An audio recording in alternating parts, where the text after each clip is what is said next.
11-year-old young man. And come on up here, Nathan. I was talking to Nathan right before we got started, and I asked him, I said, when did you learn how to do this? He's 11 years old now. He memorized the Declaration of Independence when you were 9. I have a hard time remembering my phone number, much less the entire thing. So Nathan is here, and he is going to recite the Declaration of Independence for everybody, from beginning to end, correct?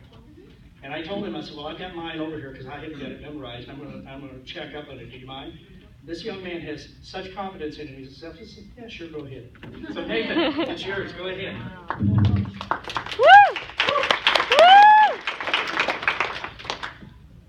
In Congress, July 4th, 1776, the unanimous declaration of the 13 United States of America.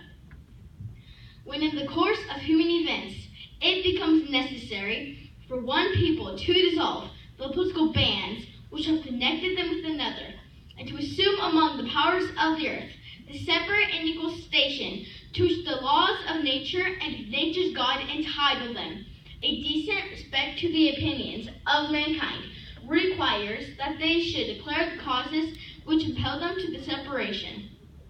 We hold these truths to be self-evident, that all men are created equal, that they're endowed by their Creator with certain unalienable rights, that among these are life, liberty, and the pursuit of happiness.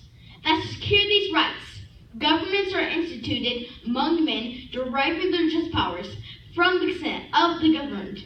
That whenever any form of government becomes destructive of these ends, it is the right of the people to alter or to abolish it, and to institute new government, laying its foundation on such principles and organizing its powers in such form as them shall seem most likely to affect their safety and happiness. Prudence indeed will dictate that governments long established should not be changed for light and transient causes. And accordingly, all experience has shown that mankind are more disposed to suffer while evils are sufferable, than to right themselves by abolishing the forms to which they are accustomed. But when a long train of abuses and usurpations pursuing invariably the same object evinces a design to reduce them under absolute despotism, it is their right, it is their duty to throw off such government and to provide new guards for their future security.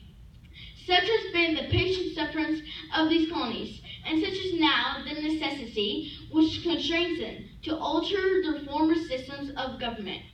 The history of the present King of Great Britain is a history of repeated injuries and usurpations, all having an indirect object, the establishment of an absolute tyranny over these states. To prove this, let facts be submitted to a canned world. He's refused to dissent to laws, the most wholesome and necessary for the public good. He's forbidden his government's laws of immediate and pressing importance, unless suspended in the operation until his assent should be obtained.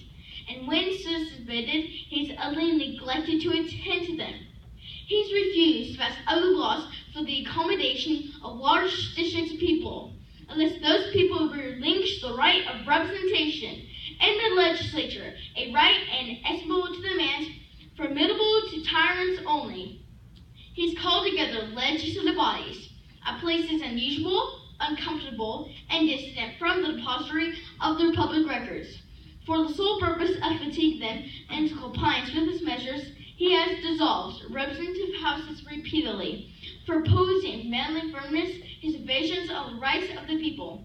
He has refused, for a long time after such dissolutions, to cause others to be elected, whereby the legislative powers incapable of annihilation have turned to the people at large for their exercise. The state remaining in the meantime exposed to all the dangers of invasion from without and convulsions within. He has endeavored to prevent the population of these states, for that purpose, obstructing the laws for naturalization of foreigners, refusing to pass others to encourage their migrations hither, and raising the conditions of new operations of lands.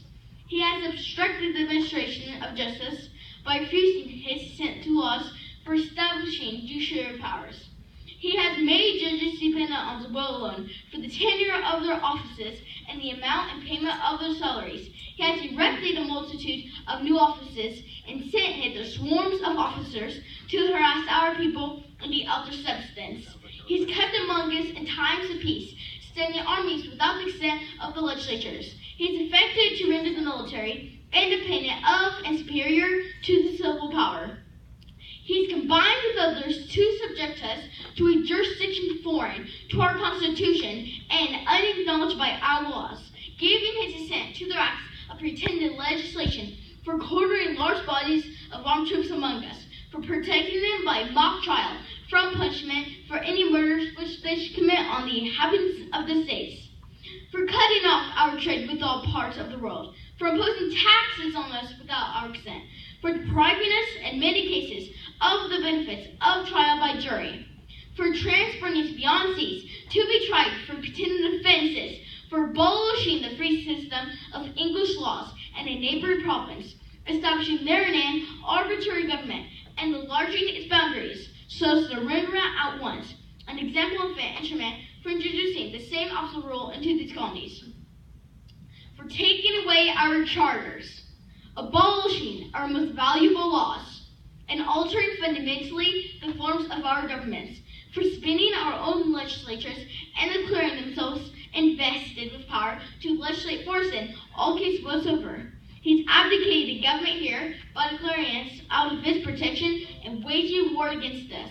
He's plundered our seas, ravaged our coasts, burnt our towns, and destroyed the lives of our people. He's at this time transporting large armies of foreign mercenaries to complete with the works of death, desolation, and tyranny already begun, with circumstances of cruelty and perfidy, scarcely paralleled in those barbarous ages, and totally unworthy the head of the civilized nation.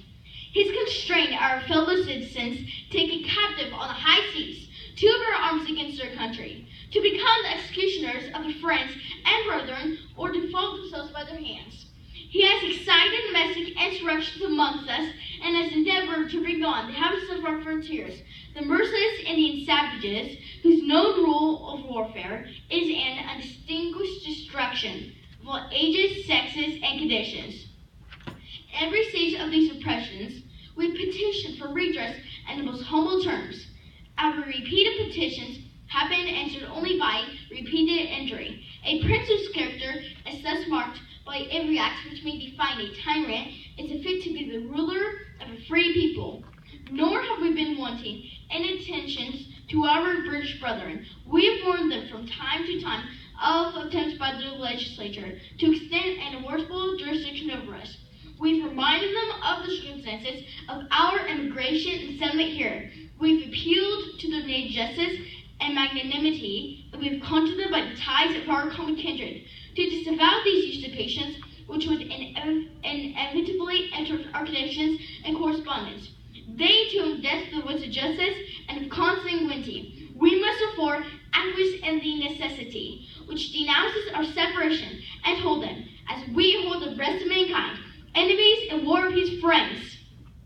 We therefore, the representatives of the United States of America in General Congress, assembled appealing to the Supreme Judge of the world for the rectitude of our intentions, due in the name and by authority of the good people of these colonies, solemnly publish and declare that these United Colonies are in right ought to be free and independent states, that they are absolved from all allegiance to the British Crown, and that all political connection between them and the state of Great Britain is not to be totally dissolved, and that as free and independent states, they have full power to levy war, conclude peace, contract alliances, establish commerce, and to do all other acts of things which independent states